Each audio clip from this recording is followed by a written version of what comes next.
मध्य प्रदेश में 28 विधानसभा सीटों पर होने वाले बाई इलेक्शन को लेकर कांग्रेस और बीजेपी ने तैयारी करना तेज कर दी है।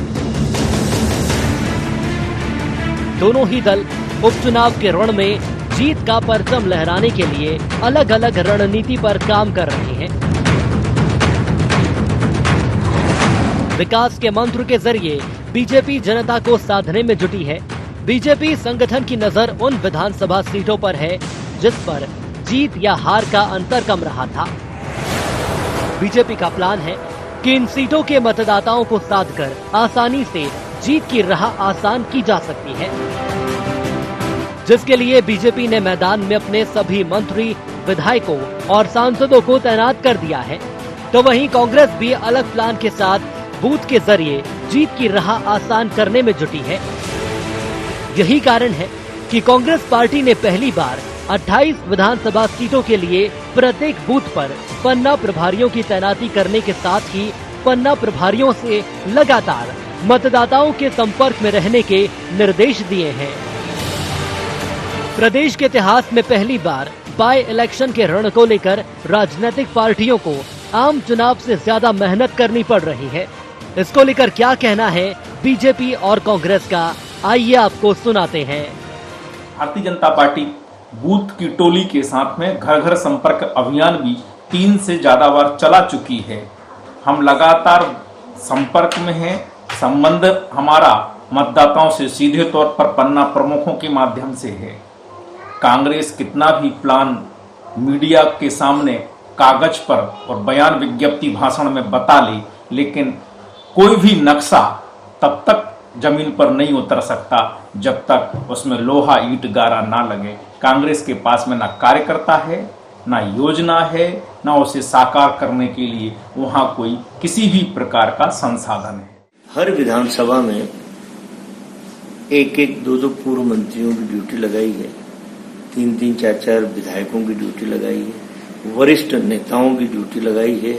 हमने स्पष्ट निर्देश है कमलनाथ जी को, और हमने ये कहा है कि जो पन्ना प्रभारी हैं, जो सेक्टर के इंचार्ज हैं, हर दिन आपको बार बार उन 30 घरों में जाना, तो बार बार जाके अनुरोध करो, कहीं उनकी समस्या आती हम तक पहुंचाओ, कुछ हम मदद करें, कुछ वहाँ स्थानीय स्तर पर मदद हो, ताकि एक जनता का विश्वास हमारी पार्टी पे रहे।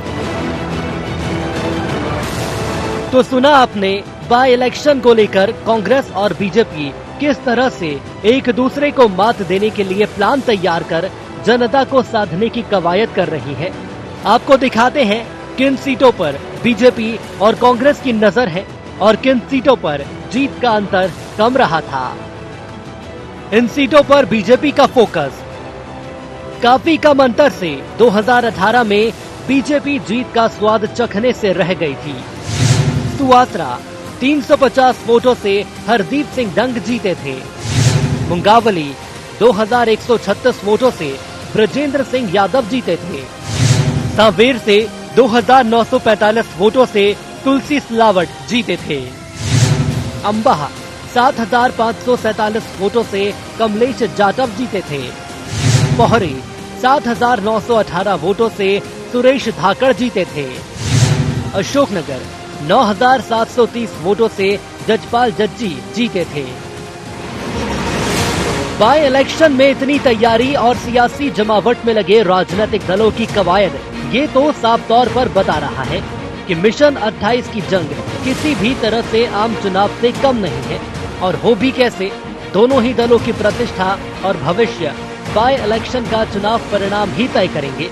ऐसे में ये तो साफ है कि उपचुनाव का रण बेहद दिलचस्प होने वाला है। IND24 के लिए कैमरा पर्सन फिरोज खान के साथ आकाश सैन की रिपोर्ट।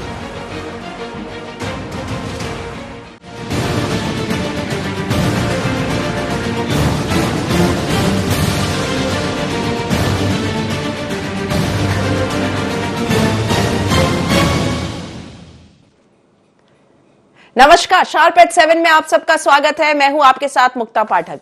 जी हां, जिस तरह से मध्य प्रदेश उपचुनाव की तारीखें नजदीक आ रही हैं, आरोप प्रत्यारोप का दौर चल रहा है। दोनों पार्टी के नेता एक दूसरे पे आरोप लगा रहे हैं, तो उसके बाद जो स्ट्रैटेजी पे काम हो रही है, चाहे हम बात करें बीजेपी की या कांग्रेस की, उन विधानसभा सीटों पे खास करके उनका ध्यान है, फोकस है, जहां पे बहुत कम मार्जिन से पिछली बार जो है वोट मार्जिन बहुत कम था, और शायद यही सीट थी 2018 में जो एज कांग्रेस को मिला था और कमलनाथ की सरकार सत्ता में आई थी।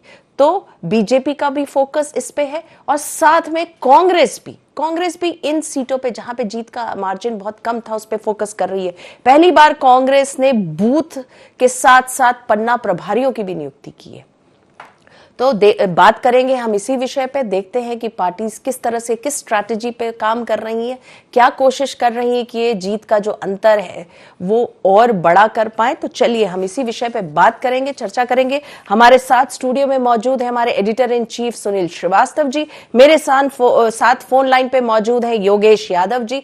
आप सबका शार्प एट 7 में बहुत बहुत स्वागत है।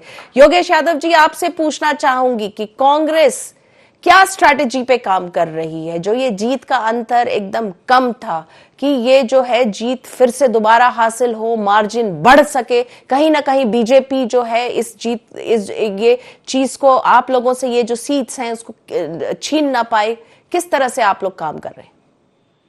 देखिए, कांग्रेस की नीतियों को अपने आप ही जनता ने स्पष्ट कर दिया है और कांग्रेस का जो कुछ भी कैंपेन है वो अब जनता तय कर रही है, क्योंकि जनता अब स्वयं अपने आप में आहत हुई है और जनता के साथ जो एक्सीडेंट हुआ है प्रजातांत्रिक प्रणाली के साथ, जो उनके साथ कुटाराघात हुआ है। अब जैसे मैटर अभी आप मुझे लीड दिखा रहे थे यहाँ पर ब्रजेंद्र सिंह यादव की या सुरेश धाकड़ की, अब ये जो जीते थे ये कांग्रेस के बिना पर जीते थे और कांग्रेस की अपनी एक स्थिति के कारण जीते थे। आज इनके हालात कितने बदतर हो गए, या आप मुंगावली में जाकर आप पता लगा सकते हैं, या सुरेश धाकड़ जी की सीट पर जाकर। सुरेश धाकड़ जी तो अनबने भाव से स्पष्ट रूप से कह दिए, तो इतने ज्यादा विचलित हो चुके हैं कि वो स्वीकार कर रहे हैं कि हाँ, हम तो बिक गए हैं, हमें बेचा गया था और हम तो सिंधिया जी के कारण बिक गए हैं। तो ये एक यथार्थ स्वीकारोक्ति इस बात की गवाह है। सुरेश धाकड़ स्वयं स्वीकार कर रहे हैं कि हाँ, हमें बेचा गया है। और ये स्थिति इतनी बदतर हो गई है मध्य प्रदेश की राजनीति में।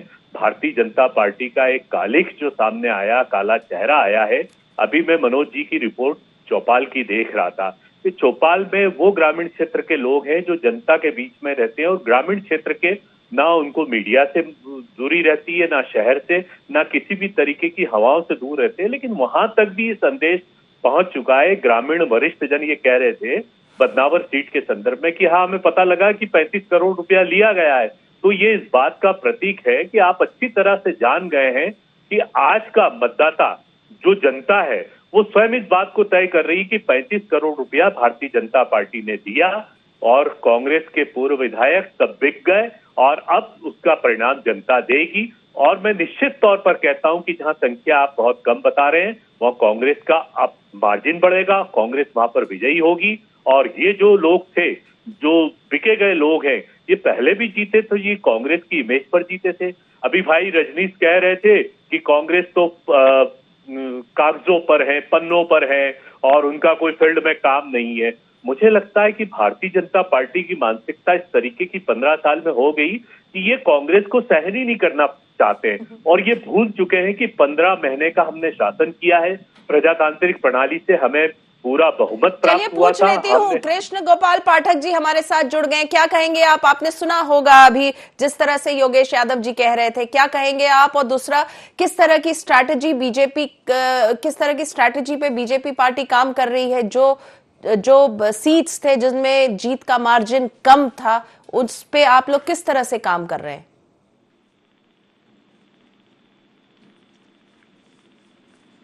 योगेश जी? नहीं, आप पाठक जी से पूछ रहे हैं, मुझसे पूछ रहे हैं। योगेश यादव बोल रहा हूं। कृष्ण गोपाल पाठक जी जी, चलिए, टेक्निकल कुछ प्रॉब्लम है। सुनील श्रीवास्तव जी से पूछूंगी। सुनील जी, आप क्या कहेंगे? देखिए, हम लोगों ने पिछली बार 2018 में देखा था, जिस तरह से कमलनाथ जी की सरकार जब आई थी उस समय बहुत कम सीटों का अंतर था और कुछ ऐसी सीटें थी जिसपे बहुत कम मार्जिन से बीजेपी हारी थी और उसके हाथ से सत्ता चली गई थी। अब दोनों पार्टी इन जो है विधानसभा सीटों पे अपना काम कर रही है, स्ट्रैटेजीज बना रही है, क्या कहेंगे आप?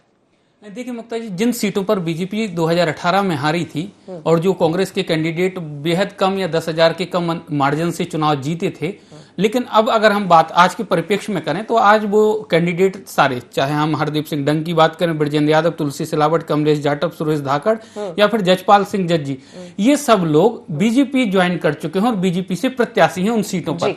तो बीजेपी की रणनीति यही है कि बीजेपी को लग रहा है कि इनके चेहरे को देखकर जनता ने वोट दिए थे पिछले चुनाव में, और क्योंकि वोट मार्जिन बेहद कम था तो इसलिए इसको बढ़ाने की कोशिश की जा रही है। अगर कोशिश नहीं की जाएगी, क्योंकि एक तो पिछले चुनाव में ही ये कैंडिडेट बेहद कम अंतर से जीते थे, और अगर कांग्रेस के ने ज्यादा प्रयास किया और माहौल बना लिया तो ये कैंडिडेट वहां से चुनाव हारने की स्थिति में हो सकती है। तो बीजेपी की रणनीति यही है कि इन 6 सीटों पर विशेष फोकस किया जाए और इन सीटों पर इनके प्लस पॉइंट गिनाए जाएं, जिससे जो अंतर है उसको बढ़ाकर इनको जिताया जा सके। क्योंकि उपचुनाव में लगातार मुक्ता जी हम देख रहे हैं कि जो कैंडिडेट कांग्रेस के थे, 26 सीटें हैं जो कांग्रेस के कैंडिडेटों के पार्टी छोड़ने के कारण, 25 सीटें हैं जो कांग्रेस के कैंडिडेटों के कारण खाली हुई हैं यहां पर। तो अब बीजेपी का प्रयास यही है कि जो लगभग 50,000, 55,000, 40,000 से जीते उन पर तो ज्यादा बीजेपी फोकस कर रही है, लेकिन उसके अलावा ज्यादा मेहनत इन सीटों पे कर रही है जो पिछले चुनाव में 10,000 के भीतर थे। और यही मकसद है पार्टी का कि ये गिनाया जा सके कि ये लोग जनता की जो समस्याएं थी या कार्य थे उनकी सुनवाई कांग्रेस में नहीं हो रही थी, इस कारण से ये लोग कांग्रेस छोड़कर आए हैं। तो ये बताने का अब कांग्रेस जिस प्रकार से उनको गद्दार ठहरा रही और ये जनता में एक रूपांतरित करने की कोशिश है कि जनता शायद इस भावनात्मक जो प्रचार है उसमें आ जाए और इनको वोट ना दे। लेकिन बीजेपी की भी यहाँ पर कोशिश है कि वो अपने तरीके से उसको एक परिभाषित कर रही है, गद्दार को और खुददार को। तो कुल मिलाकर ये देखना है कि अब चाहे बीजेपी की बात करें या कांग्रेस की बात करें, किस तरफ मतदाता का झुकाव होता है और जो वोट परसेंट था या वोट के जो अंतर था वो बढ़ पाता है या कम होता है, ये भी देखना होगा। बिल्कुल, चलिए देखना होगा। शार्प एट 7 में वक्त हो चला एक बहुत छोटे से ब्रेक का। आप बने रहिए फोन लाइन पे, हम जल्द ही लौटते हैं एक छोटे से ब्रेक के बाद।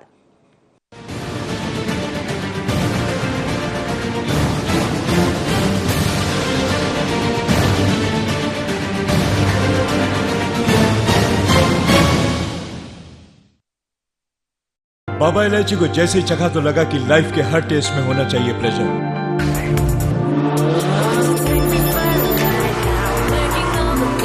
बाबा इलायची, what's your pleasure?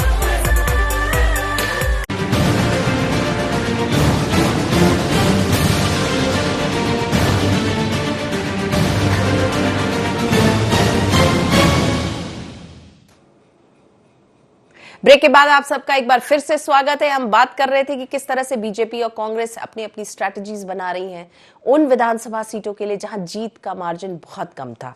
Yogesh Yadav ji, आपसे पूछूंगी, ये सारे जो प्रत्याशी थे जो जीते थे, बहुत कम मार्जिन से जीते थे, वो उस समय कांग्रेस में थे 2018 में।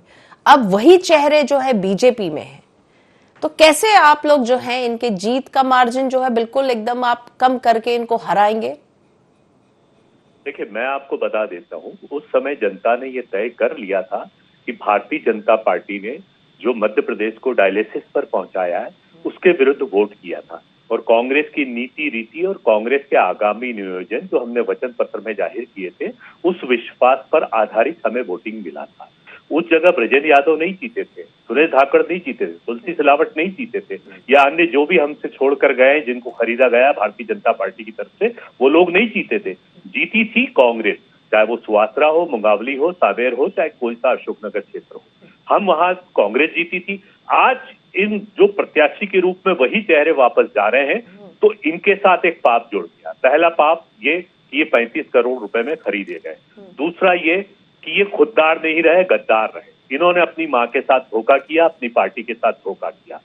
जो कलदार थे वो खुददार थे, वो आज भी हमारे साथ संघर्ष के साथ खड़े हुए हैं और हमारे साथ काम कर रहे हैं। अब जनता ने फैसला तय कर लिया है कि हमें गद्दारों को कैसे निपटाना है, हमें राजनीति को धंधा मानने वालों को कैसे निपटाना है, और जो हमारे मताधिकार का जिसने बहिष्कार किया है, तिरस्कार किया है, आप कैसे भाई हमने आपको 5 साल के लिए चुनकर भेजा और आप वापस आ गए हमारे बीच में 2 साल के भीतर ही वोट मांगने के लिए, तो ये तो सरासर जनता के साथ अन्याय हो गया। चलिए, आपका कहना है कि जनता ही जो है उनको जवाब दे रही है। कृष्ण गोपाल पाठक जी, आप क्या कहेंगे?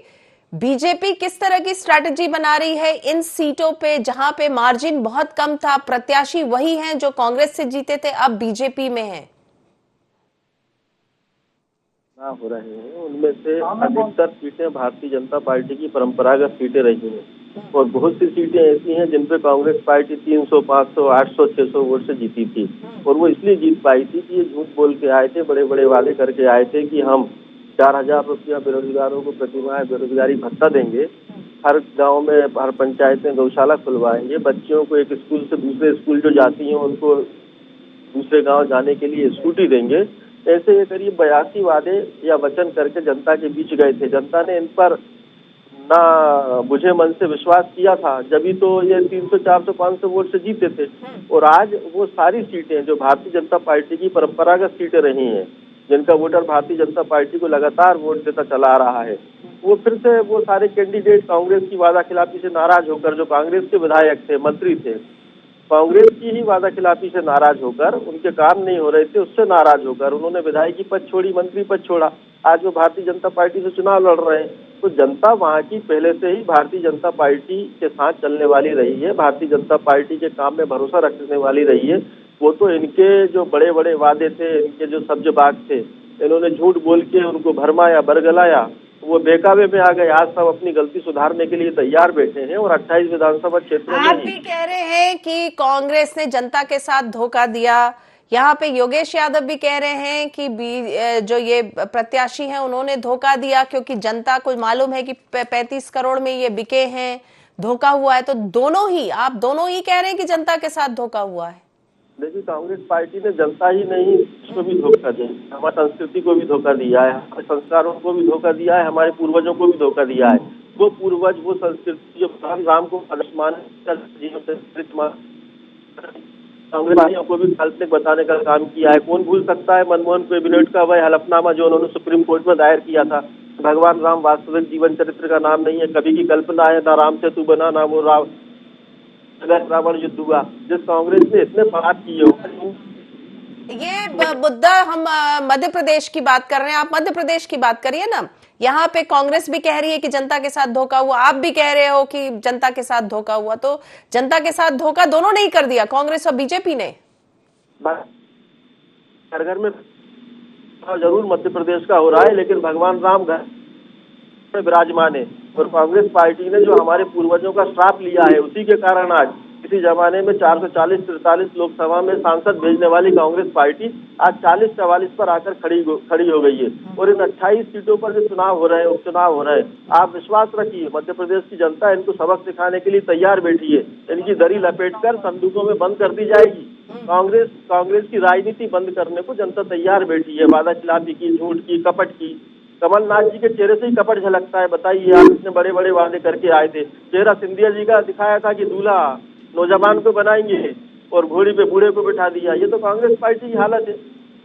इसका जवाब मेरे मित्र जरूर दें। जी बिल्कुल, पूछ लेती हूँ। योगेश यादव जी, आप क्या कहेंगे? देखिए, भारतीय जनता पार्टी के पास कोई मुद्दे तो है नहीं। अभी जो 5 महीने की सरकार थी, भारतीय जनता पार्टी को यदि कांग्रेस की वादा खिलाफी नजर आ रही थी तो ये कार्य करके दिखा देते। इन्होंने तो जो कांग्रेस के किए गए कार्य, चाहे वो किसानों की ऋण माफी का मुद्दा हो, उस पर अवरोध उत्पन्न किया। इन्होंने बेरोजगारी भत्ते पर अवरोध उत्पन्न किया। इन्होंने मध्य प्रदेश में जो प्रशासनिक व्यवस्था में चुस्तता आई थी, वापस ढील ढपोल हो गए, वो बलात्कार होने लग गए। मध्य प्रदेश के अंदर जो जंगल राज अभी 5 महीने में लोगों ने देखा है, वो संक्षिप्त सा कार्यकाल ही आप देख लीजिए। कोरोना कार्यकाल में, कोरोना के दौरान किस तरीके से भ्रष्टाचार हुआ, पीपीई किट में या आटे का भ्रष्टाचार, ये जग जाहिर है। अच्छा, इनके पास मुद्दे बुनियादी होते नहीं, जनता से संबंधित बातें होती नहीं है, तो ये भगवान राम पर आ जाते हैं। अच्छा, भगवान राम पर लाकर ये अपने आप को ब्रांडेड मानते हैं कि जैसे भगवान राम जी ने इनको एक पट्टा वितरित कर दिया है कि आपके अलावा हम कोई भी नाम ही नहीं ले सकते। भगवान हमारे राम स्तुत्य है, हमारे आराध्य पुरुष है, महापुरुष है, मर्यादा पुरुषोत्तम है, और हम सब उनको अनुभूत करते हैं और हम उनको अपने चरित्र में आत्मसात करते हैं। उनका चरित्र मर्यादा पुरुषोत्तम, त्याग का, बलिदान का। हम उनको पोस्टर की सामग्री नहीं मानते। जिस तरीके से ये पोस्टर की सामग्री बनाते हैं, और पोस्टर की सामग्री बनाने वालों का हश्र ये 44 की बात करते हैं कि कांग्रेस 44 में आई थी। भारतीय जनता पार्टी को कभी नहीं भूलना चाहिए कि दो सीट की आपकी औकात रही है संपूर्ण देश में, और 2 सीट पर आप कब आओगे? बहुत जल्दी आ जाओगे, क्योंकि भगवान राम को आपने पोस्टर की सामग्री बनाया। झूठ और मक्कारी के पर्यायवाची शब्द यदि है तो भारतीय जनता पार्टी है। और ये जो आप कह रहे हैं ना कि 25 बड़े जनाधार वाले लोग थे और ये कांग्रेस से नाराज होकर आए, अरे इनकी औकात को आपको पता लगाना तो इनसे बोल दो कि निर्दलीय लड़ो। क्यों भारतीय जनता पार्टी ने खरीदा? क्यों आप लोगों ने उनको पैसा दिया? यदि ये इतने ही व्यक्तित्ववान और चरित्रवान लोग हैं तो इनको बोलो निर्दलीय जमानत जब्त हो जाएगी इनकी। क्षेत्र में घुसने लायक तो अभी स्थिति नहीं हो रही है, जहां भी जा रहे हैं फेस कर रहे हैं, जनता इनको घुसने नहीं दे रही है। आज ये स्थिति है भारतीय जनता पार्टी की। और ये सुनील श्रीवास्तव जी, आपने सुना किस तरह से कांग्रेस की अगर हम बात करें और बीजेपी की बात करें, दोनों का कहना है कि दोनों पार्टियों ने, दोनों के प्रत्याशियों ने जनता को धोखा दिया, राम के नाम पे धोखा दिया। कांग्रेस का जो घोषणा, जो वादे थे वचन पत्र में, उनको पूरा नहीं किया गया, इसलिए जनता के साथ धोखा हुआ। बीजेपी का कहना है कि इसके कारण धोखा हुआ। कांग्रेस ये कह रही है कि विधायक जो थे वो बिके हैं, इसलिए धोखा हुआ। आप कैसे देख रहे हैं इन चीजों को? फाइनली जनता की अगर हम बात करें तो जनता के साथ तो धोखा ही हुआ है, चाहे बीजेपी ने किया चाहे कांग्रेस ने किया। देखिए, जनता की अगर बात करें मुक्ता जी, तो जनता तो दोनों से ठगी गई। चाहे अगर हम बात करें तो जिस प्रकार से जो किसी को जिताया भी था जनता ने, तो वो 5 साल के लिए जिताया था, और जिस प्रकार से इस्तीफों का दौर हुआ है उससे तो जनता ठगी गई है और जनता इस बात को जानती भी है। लेकिन अगर हम मुद्दों की बात करें, जो उपचुनाव में मुद्दे होने चाहिए, धीरे धीरे शुरुआत में हमने देखा कि उन मुद्दों पर थे, लेकिन मुद्दों से कब गद्दार खुद्दार पे आ गए, कब धीरे से खिसक कर राम पर आ गए, और अब जिस प्रकार की बयानबाजी हो रही है, गरीब को लेकर हो रही है, या फिर स्टेटमेंट जो नेताओं के आ रहा है, कोई किसी को प्रत्याशी को कालनेमी राक्षस बता रहा है, तो कोई किसी कैंडिडेट को मंच से ही धमका रहा है। तो कुल मिलाकर कहीं ना कहीं अपनी भाषा की जो मर्यादा है वो राजनेता भूलते जा रहे हैं, और इन्हीं तमाम मामलों में, चाहे हम राम की बात करें या मूल मुद्दों से भटकाने की, अब राजनीतिक दलों की कोशिश है कि मतदाताओं को ये भुला दिया जाए कि जब 2 साल पहले जो कैंडिडेट गए थे या राजनीतिक पार्टियां गई थी वोट मांगने, तो किन मुद्दों के नाम पर वोट मांगे गए थे, उन मुद्दों का क्या हुआ, उन मुद्दों को या उन वादों को कितना पूरा किया है, ये भुलाने की कोशिश है दोनों दलों की। और इसीलिए मूल मुद्दों से ये दूर चुनाव होता जा रहा है, मूल मुद्दों की बजाय। अब चाहे हम राष्ट्रीय मुद्दों की बात करें, उनकी एंट्री हो चुकी है उपचुनाव में, या फिर कैंडिडेटों की बात करें, तो कुल मिलाकर गद्दार खुद्दार और तमाम दूसरे मुद्दों को लेकर बात हो रही है। लेकिन स्थानीय स्तर पर किस प्रकार की समस्याएं हैं, वोटर्स की क्या तकलीफें हैं, उनको राजनेता दूर करने की बजाय अब इस प्रकार के बयानबाजी कर रहे हैं कि पूरा चुनाव या फिर मीडिया की सुर्खियां हैं जो, वो कहीं ना कहीं उन मूल मुद्दों से पूरे चुनाव को भटका दें। चलिए कृष्ण गोपाल पाठक जी, 1 मिनट में आप कुछ कहना चाहेंगे, रिएक्शन देना चाहेंगे तो?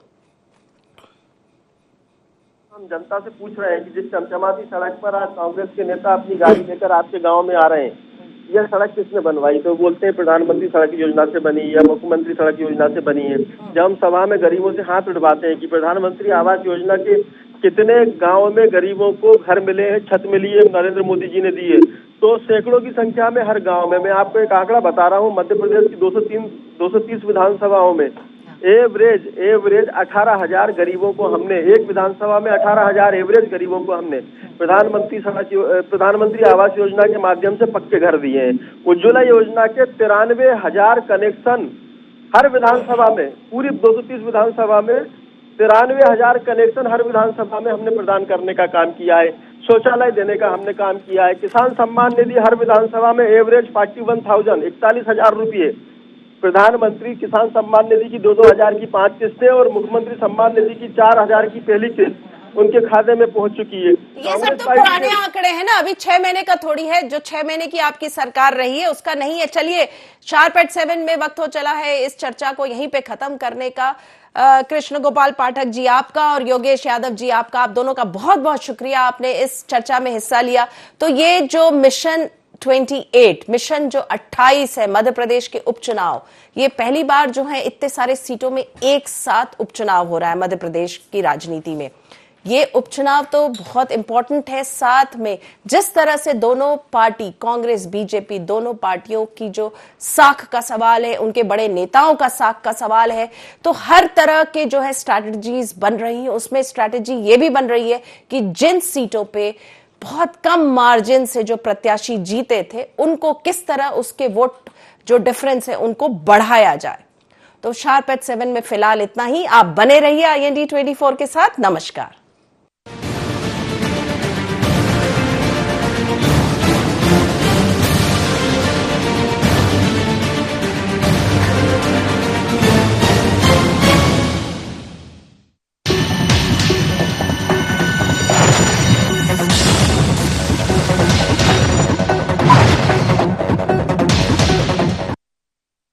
बाबा इलायची को जैसे ही चखा तो लगा कि लाइफ के हर टेस्ट में होना चाहिए प्लेजर।